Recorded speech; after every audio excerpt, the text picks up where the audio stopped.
Hello everyone. Today we shall discuss irrational number. We are familiar with the word irrational number. Let's we revise. I have prepared a page for you to understand irrational number. First, irrational number. Let's we define it. A number which cannot be expressed in a form of P upon Q, where P and Q are integers, that is positive, negative, 0, positive or negative, Q should not equal to 0. In other words, we can define P is integer, Q is a natural number. Okay, denominator should not be 0, because if denominator is 0, number cannot be defined. Understood? Let's repeat. A number which cannot be expressed in the form of P upon Q, where P and Q are integers and Q is not equal to 0. For example, root 2.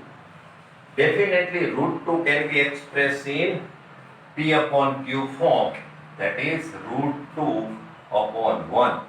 But P is, that is numerator is not an integer. Okay, that is why though root 2 can be expressed in numerator and denominator form, that is P upon Q form, it is not a rational number. It is an irrational number. Similarly, root 5 pi. Yes, pi is also irrational number because after decimal place, digits neither repeats nor terminate.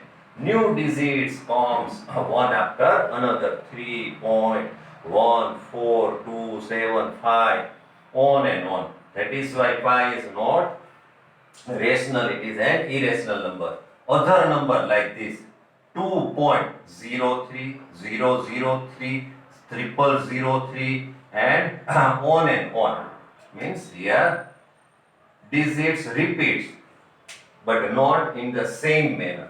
Such a numbers are said to be irrational number. Here there are infinite, means this is not terminating decimal but also non-recurring. So this is said to be irrational number. Sum of irrational and rational is also irrational number. Difference of rational and irrational number is also irrational number. Product of rational and irrational number is also irrational number. Division of rational and irrational number is also irrational number. So all these numbers which are in examples are irrational number. One more thing. If P is a prime number, then under root P is an irrational number. Here we shall learn irrational number, but we shall also prove why they are irrational number. Okay?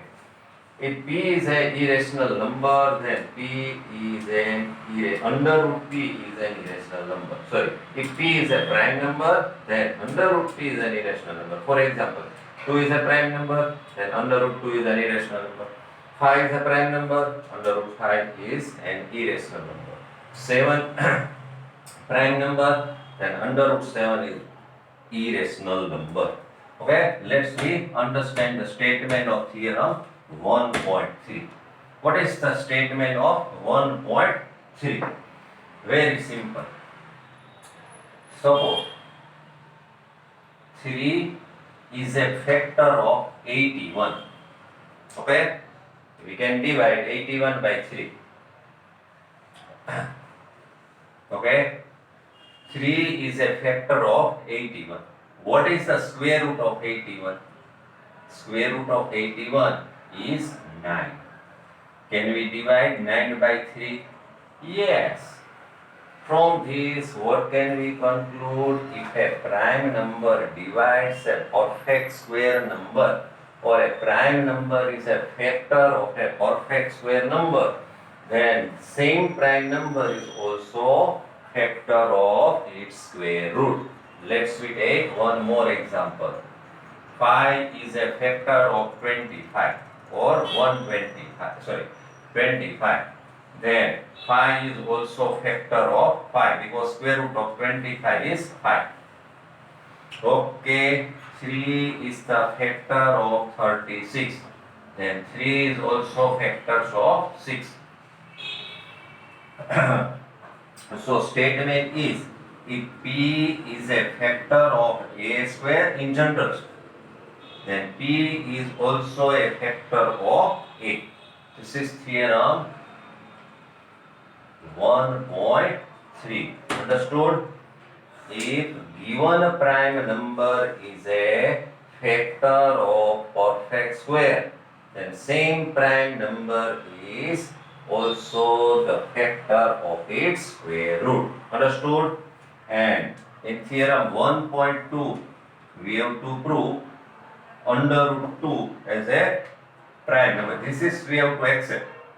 Root 2 is irrational. This is the statement of theorem 1.4. Root 2 is an irrational number. Why? Because 2 is a prime number. Then as per theorem 1.3, under root 2 is an irrational number. Okay? In next lecture, we shall prove it. Okay?